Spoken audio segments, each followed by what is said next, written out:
Всем привет, меня зовут Вика. Давайте посмотрим новый расклад Таро для мужчин. Она глазами окружающих. Кстати, этот расклад мне заказали кто-то из вас, ребята. В комментариях мне заказали этот расклад сделать. Да, вот как окружающие воспринимают женщину. Каждый настраивайтесь на свою женщину. Для энергообмена ставьте лайк, подписывайтесь на мой канал. И смотрим, в каких энергиях вы сейчас пребываете.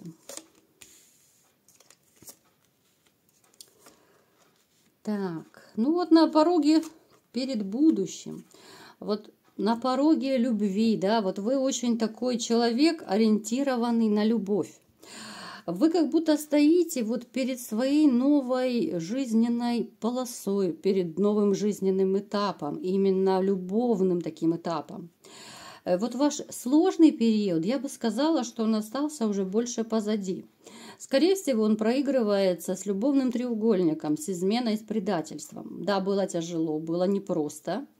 Но вы как бы вот открыли дверь в новую жизнь, да, вот вы все-таки решили, как бы тяжело вам не было, как бы вы не любили женщину, а вы довольно сильно ее любили, а она в свою очередь любила деньги и других мужчин, как это не печально.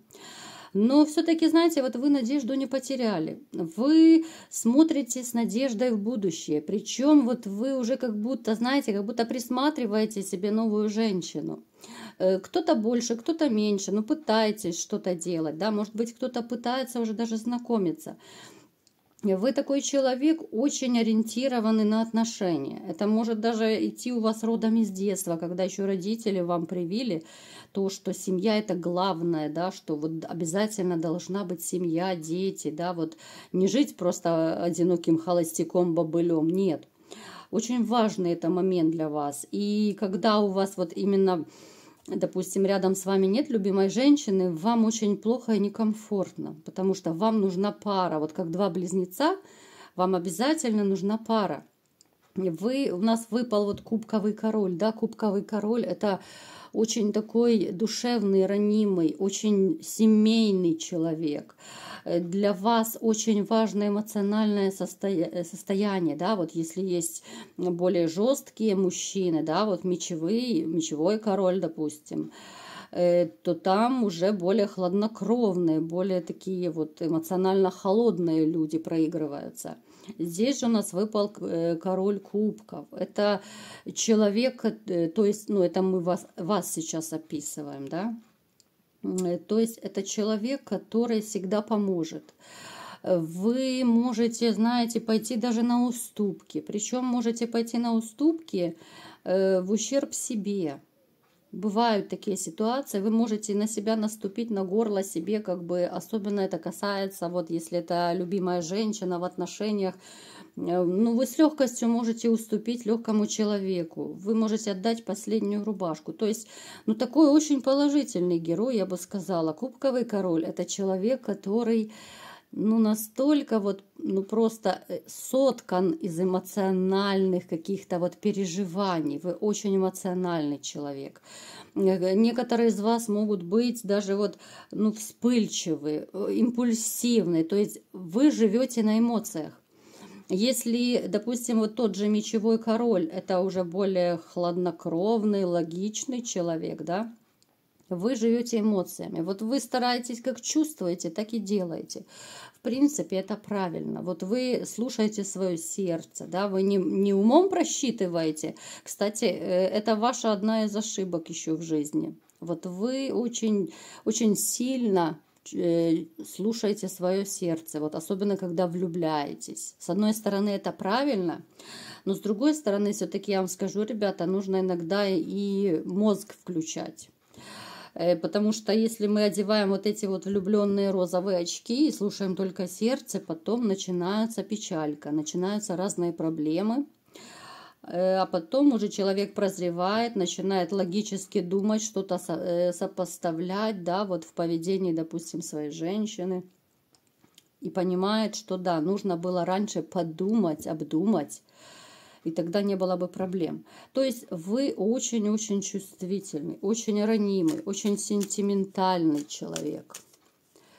Так, какая же дама пришла к нам на расклад? Смотрим. Да, с этой женщиной у вас, скорее всего, либо семья была, либо же длительные серьезные отношения. Да, вы расстались. Однозначно это расставание было. Смотрите, она дама такая более активная, ревнивая, она импульсивная. Может быть, даже такая взрывоопасная. Характер довольно такой, то ли взрывной, то ли какой-то вот, ну, противный. Вот есть противные люди, знаете, которые цепляются к другим, делают из мухи слона и уже не знают, из чего скандал создать. То есть вот она из таких. Да, она может быть неплохой даже руководитель. Она может быть неплохим человеком, вот именно компанейским, в компании, для друзей. Но вот если жить с ней, это просто трэш. Это просто. Она вот может еще даже быть, кстати, энергетически. Она очень такая... Ну, я бы сказала, вот она как бы относится, наверное, к энергетическим вампирам. Вот с такими людьми очень тяжело жить, общаться. Вот бывает, знаете, пообщаешься с таким человеком, который вот просто пьет твою энергию. Вроде бы ты просто поговорил, да, такое ощущение, что ты весь день вагоны разгружал. Ну, то есть очень тяжелый человек. Так, давайте-ка посмотрим, как же все-таки окружающие смотрят на нее и как же они видят ее, какой она предстает перед ними. Может, вам только кажется, что она такая сякая. Давайте-ка разбираться.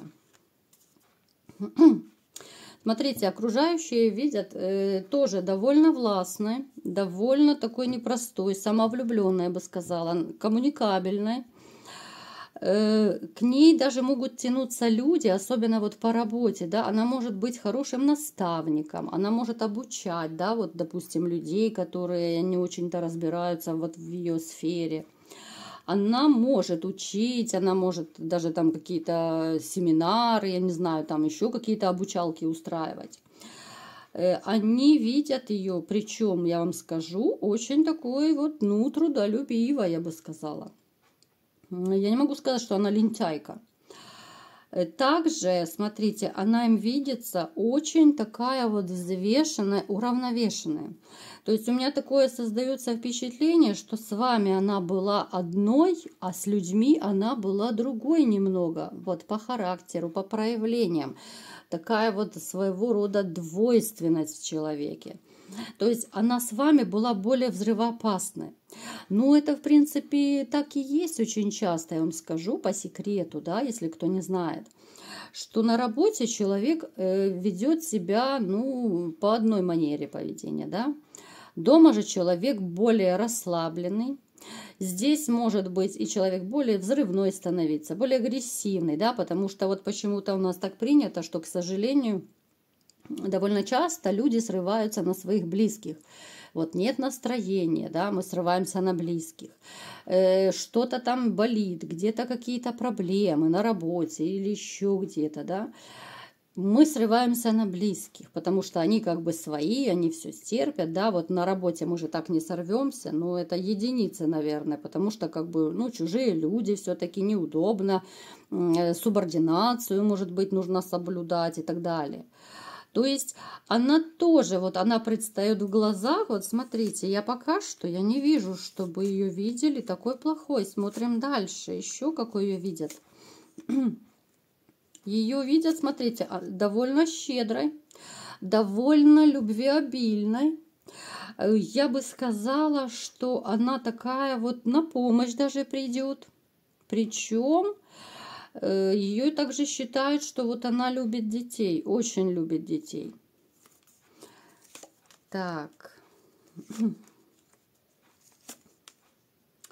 Но в то же время, смотрите, как интересно получается. Но в то же время есть люди, которые знают ее очень хорошо, которые знают ее от и до. Это близкий круг общения, это самый близкий круг общения, может быть, это близкие подруги, может быть, коллеги, там, сестры, родня и так далее. То есть те, кто ее знают ближе, они ее даже побаиваются. Вот они знают ее тайны. Причем эти тайны, я думаю, вы не знаете. У нее есть тайны, которых вы до сих пор не знаете. Они ее побаиваются, они боятся от нее какого-то вот подвоха. Вот окружение знает. Подруги, они закрывают глаза, да, вот казалось бы, а зачем тогда дружить? Если их это особо не касается, вот эти вот ее какие-то негативные моменты, да, вашей бывшей, подруги на это глаза закрывают, они дружат как бы из-за других вещей. Вот там по интересам кто-то дружит, кто-то еще там по каким-то выгодам. Ну, то есть они вроде бы и дружат, но в то же время они побаиваются. Плюс они знают, что она либо же сама занимается магией, либо же ходит к каким-то женщинам, которые тоже практикуют все вот эти привороты, отвороты, магия, все вот эти негативные моменты. Причем они знают, что если вот с ней поссориться, вот еще почему они могут ее бояться, ну, человек может с помощью магии уничтожить просто. Вот они этого тоже побаиваются, я вам скажу. Так. Подружки, кстати, вот, подружки, они в курсе и про ее похождения. Они в курсе про вот эти все походы направо-налево, про ее лапшу, да, но это, опять же, это очень близкий круг общения знает. Они также считают ее, что вот она всегда должна быть в паре. Вот они даже ее как-то не видят одинокой. Вот они знают, что у нее постоянно вот тусовки какие-то, вот мужчины постоянно крутятся возле нее. И вот ее считают как бы такой семейно ориентированной дамой. Вот она себя так поставила, что да, вот у нее должен быть мужчина, не один, так другой. Ну, то есть они не видят ее отшельницей. Вот, а ее не воспринимают люди как одинокой женщины. Это может еще, знаете, вот проигрываться. Допустим, она может быть красиво выглядеть, хорошая фигура, она может быть ухоженной. Поэтому люди вот даже незнакомые смотрят и думают, да ну, у такой женщины обязательно мужчина должен быть. Такие красотки одинокие не бывают. Ну, то есть подружки, вот, либо же там коллеги, да, вот с которыми она близко общается, они знают все ваши семейные секреты, которые были. Причем она рассказывала вплоть до интимных подробностей, я вам скажу. Неприятный момент, но это факт. Вот она растрезвонила, особенно вот когда уже у вас испортились отношения, после разрыва.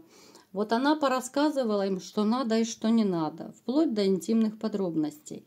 Это все обмусоливалось, обсмактывалось, высмеивалось и так далее. Зачем такое делать, непонятно. Так. Смотрите, да. Вот ее воспринимают, это ну, уже как бы завершающее будет, да? Ее воспринимают женщины, которая всегда делает ну, правильные расчеты. Вот еще в какой-то мере ее расчетливой воспринимают. Она вот просчитывает, чтобы не ошибиться в мужчинах. И ей нужны именно обеспеченные мужчины, состоятельные. Без денег абсолютно мужчина не нужен. Я вам больше скажу, да, это, конечно, не очень приятно, но в основном такие женщины есть. Чем меньше денег у мужчины, тем меньше спроса у женщин. Печально, но факт. Я общаюсь со многими женщинами, я мониторю эту ситуацию постоянно, то есть я знаю эту всю систему, как это происходит. Но это реально, да, вот мужчины, чем больше денег, чем больше у него поклонниц. Вот так как-то у нас сейчас жизнь перевернулась. Да, понятно, есть единичные исключения из правил, но это единичные. Большинство сейчас сходятся, живут, женятся по выгоде. Исключительно по выгоде. Вот я знаю даже, допустим, таких женщин, которые вот сейчас второй раз в браке, да, вот, и они говорят, вот говорят, когда я начинала со вторым мужем встречаться, я увидела, у него машина есть, квартира есть, зарплата хорошая есть, должность при нем и все такое, да. Конечно же, она вышла за него замуж, да еще и он бегал за ней, там ухлёстывал и так далее. То есть, ну, он влюбился реально. И женщина говорит, вот если бы у нее этого ничего не было, конечно бы я за него замуж не вышла. Зачем оно мне надо, да, без машины, без квартиры, 300 лет он мне нужен. Без денег тем более. Поэтому, ребята, это суровая правда жизни, да, это, конечно, все печально, и я даже не знаю, будет ли выход когда-нибудь. Я думаю, наверное, уже просто менталитет поменялся, жизнь поменялась, наверное, выхода отсюда не будет. Я даже не знаю, напишите, вот что вы думаете по этому поводу, я с удовольствием всегда читаю ваши комментарии.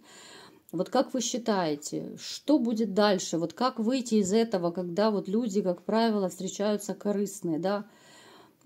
Что делать? Как создавать семьи? Как жениться? Да в конце концов, даже как отношения хотя бы просто длительные заводить, если ты знаешь, что тебя используют, да? Вот что вы думаете по этому поводу? Вот напишите, будет очень интересно почитать. Вот как-то так. Поэтому дама очень непростая. С одной стороны, она нравится, да, вот как интересная ухоженная женщина, там фигуристая. С другой стороны, ее побаиваются. Плюс вот эти ее магические способности. Ну, в общем, здесь полный комплект. Полный. Очень такое двоякое восприятие, да, с одними людьми она по одному себя ведет, с другими по-другому, ну, то есть у нее нет одинаковой линии, вот она такая со всеми одинаковая, нет, она со всеми разная, хотя, в принципе, мы все такие.